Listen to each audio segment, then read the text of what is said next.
नमस्कार प्यारे बच्चों, मैं अनीता बैरागी आज आपको 10वीं विज्ञान में जो हमारा पाठ 3 है धातु एवं अधातु वो समझाऊंगी। तो स्टार्ट करते हैं। सबसे पहले हम समझेंगे धातु के भौतिक गुणधर्म। धातु होती क्या है, उसकी क्या क्या क्वालिटीज़ होती है, क्या क्या गुणधर्म होते हैं, वो सब समझेंगे। तो आइए स्टार्ट करते हैं। सबसे पहले हम जानेंगे धातु की चमक के बारे में, क्या उसके अंदर चमक पाई जाती है या नहीं पाई जाती है। तो धातु जो होती है, सबसे पहले हम पढ़ेंगे धातु के भौतिक गुणधर्म।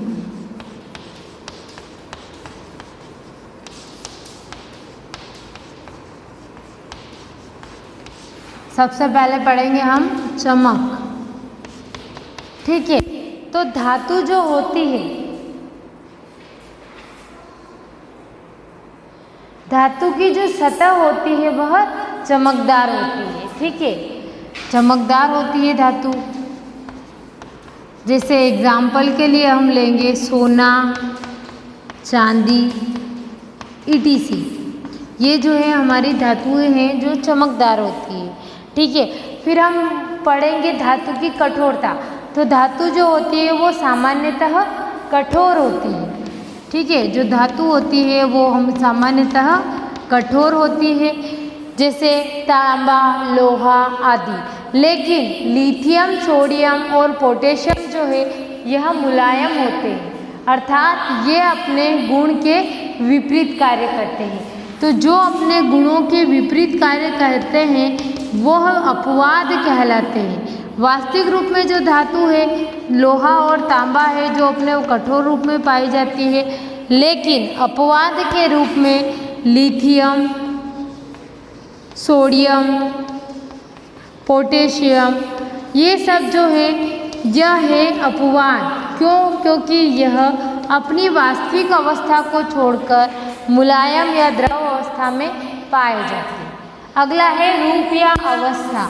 तो जैसे हमें पता है पदार्थ की 3 अवस्था होती है, ठोस, द्रव एवं गैस। तो कमरे के ताप पर सभी धातुएं ठोस होती है, केवल मरकरी को छोड़कर, क्योंकि मरकरी जो होती है यह द्रव अवस्था में पाई जाती है, यह इसका अपवाद है। मरकरी जो है धातु में एक अपवाद है और मरकरी को हम पारा कहते हैं, ठीक है। आघात वर्ध्यता। तो आघात वर्ध्यता मतलब ऐसी कौन सी धातुओं को पीटकर चादरों के रूप में परिवर्तित करना, उसे कहते हैं आघात वर्ध्यता। तो जो हमारा लोहा है उसे हम पीटकर और पतली चादरों के रूप में परिवर्तित कर सकते हैं, जिसे हम लोहे की चादरें कहते हैं, ठीक है। तो ये हो गया हमारा लोहे की आघात वर्ध्यता, ठीक है। ये धातु का भौतिक गुण है। अगला है तन्यता। तन्यता मतलब तार के रूप में परिवर्तित करना। तो धातुओं को पतले तार के रूप में परिवर्तित किया जा सकता है या बनाया जा सकता है, ठीक है। और उदाहरण के तौर पर तांबे के तार, जिनका उपयोग विद्युत में किया जाता है। विद्युत के जो तार होते हैं जो वो हमारे तांबे के तार होते हैं, ठीक है। अगला है विद्युत व ऊष्मा के चालक। तो सामान्यतः जो धातुएं होती है यह विद्युत व ऊष्मा की चालक होती है, जैसे चांदी और तांबा। लेकिन शीशा और पारा जो है यह ऊष्मा के कुचालक होते हैं, ठीक है। तो इसमें जो शीशा और पारा है यह विद्युत ऊष्मा के कुचालक होते हैं, तो यह धातु के अपवाद हो जाएंगे। फिर अगला है घनत्व।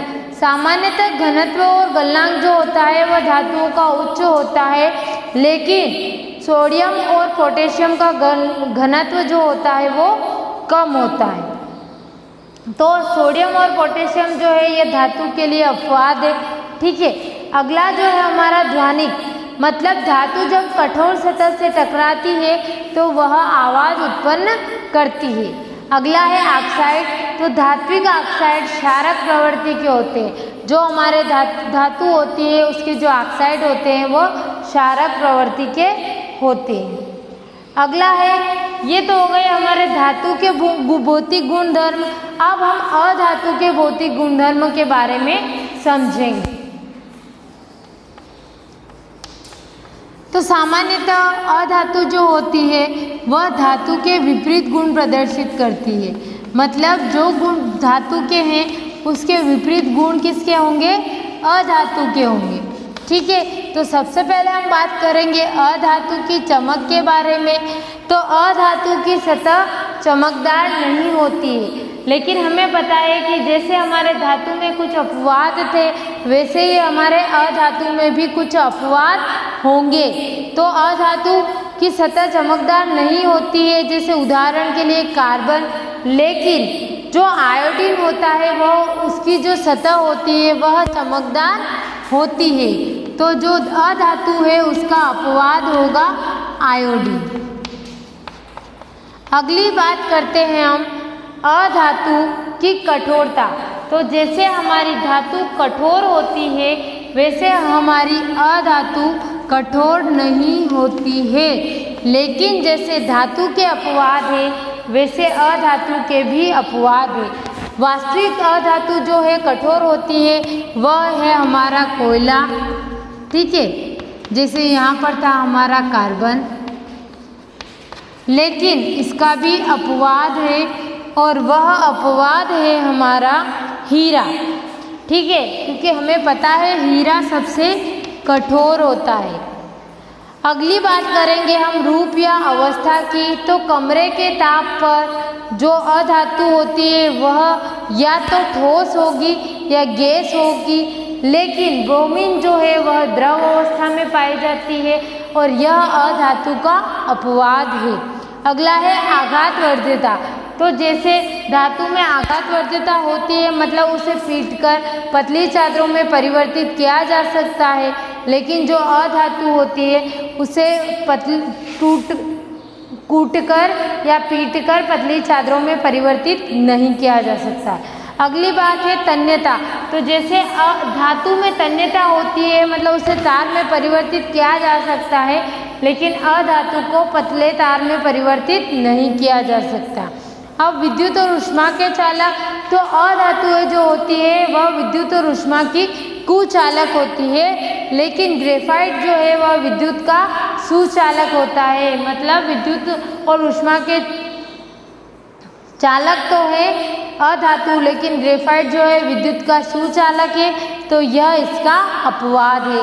अगली बात करते हैं हम घनत्व की। तो सामान्यतः अधातुओं का घनत्व और गलनांक कम होता है।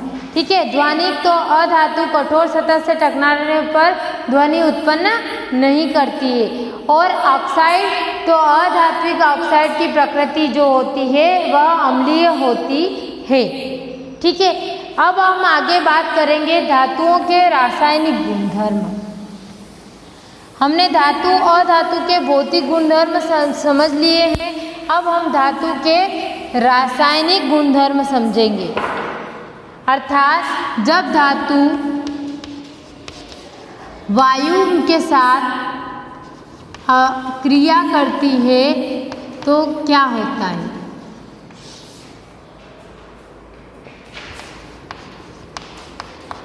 धातु के रासायनिक गुणधर्म में सबसे पहले हम समझेंगे धातुओं की वायु के साथ अभिक्रिया। धातुओं की वायु के साथ अभिक्रिया।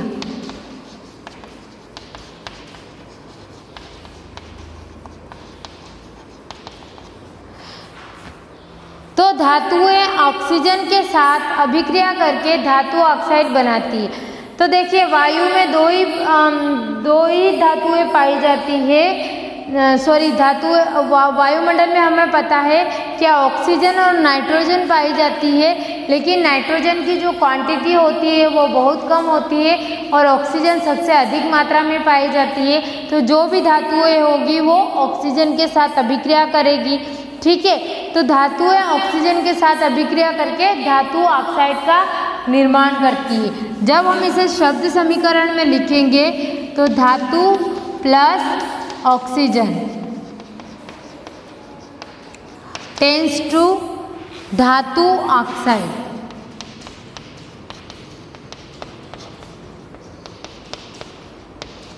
एग्जाम्पल के लिए हम लेते हैं कि जो हमारी धातु है कॉपर, जब ऑक्सीजन के साथ अभिक्रिया करेगी तो वह बनाएगी कॉपर ऑक्साइड।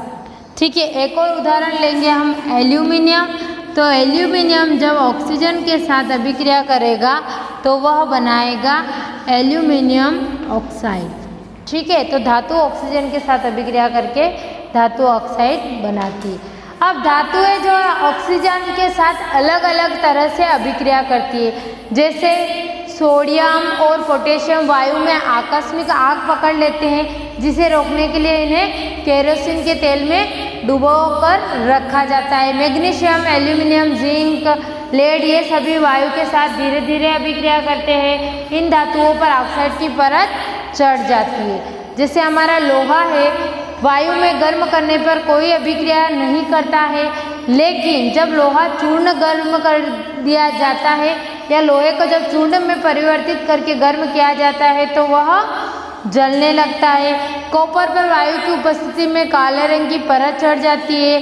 चांदी और सोना वायु के साथ अभिक्रिया नहीं करता है। ठीक है, अब अगला हम पढ़ेंगे उभयधर्मी ऑक्साइड। तो वे धातु ऑक्साइड जो अम्ल और क्षारक दोनों से अभिक्रिया करते हैं। ठीक है, जो अभिकारक जो धातु ऑक्साइड अम्ल और क्षारक दोनों से अभिक्रिया करते हैं और उत्पाद में जल तथा लवण बनाते हैं, तो वह हमारे उभयधर्मी ऑक्साइड कहलाते हैं। मतलब वो अम्ल के साथ भी है और क्षार के साथ भी है और उत्पाद में जल और लवण का निर्माण करते हैं। ठीक है, तो उदाहरण के लिए हम लेंगे एल्यूमिनियम ऑक्साइड। ठीक है, जब हाइड्रोक्लोरिक अम्ल के साथ अभिक्रिया करेगा तो वह बनाएगा एल्यूमिनियम क्लोराइड और जल।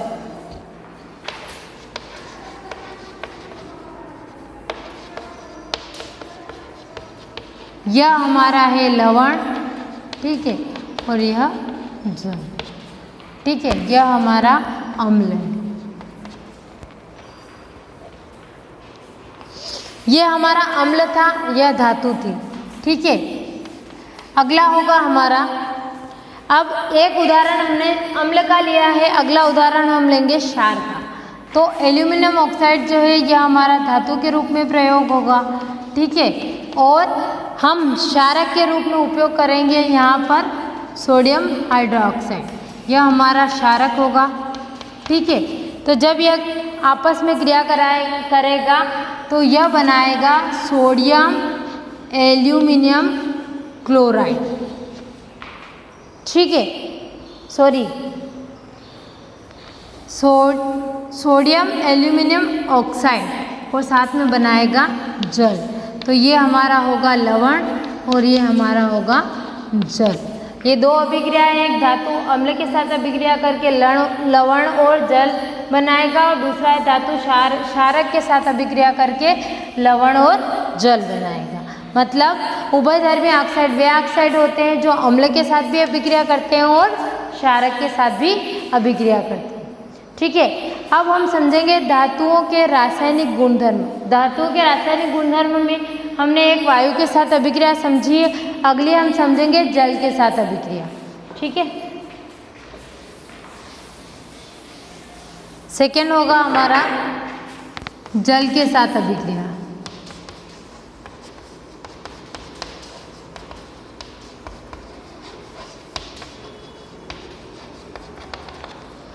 तो जब धातु जल के साथ अभिक्रिया करती है तो या तो वह धातु ऑक्साइड बनाएगी या हाइड्रो ऑक्साइड बनाएगी और साथ में वह हाइड्रोजन का निर्माण करेगी। या जब धातु ऑक्साइड जल के साथ अभिक्रिया करेगी तो धातु हाइड्रो ऑक्साइड का निर्माण करेगी। ठीक है, तो जब धातु जल के साथ अभिक्रिया करेगी तो वह बनाएगी धातु ऑक्साइड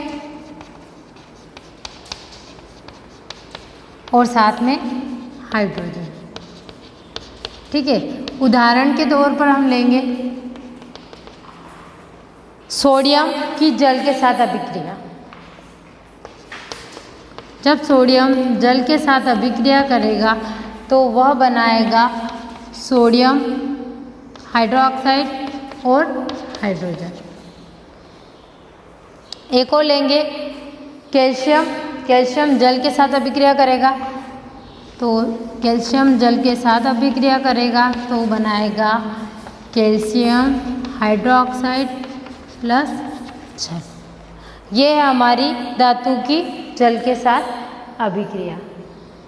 अब अलग अलग धातु जो है वो जल के साथ अलग अलग अवस्था के साथ जल की अलग अलग अवस्था के साथ अभिक्रिया करती है। जैसे सोडियम, पोटेशियम और कैल्शियम जो है ठंडे पानी के साथ अभिक्रिया करता है। ठीक है, एल्यूमिनियम, फेरस और जिंक जो है जल वाष्प के साथ अभिक्रिया करता है। मैग्नीशियम जो है गर्म जल के साथ अभिक्रिया करता है।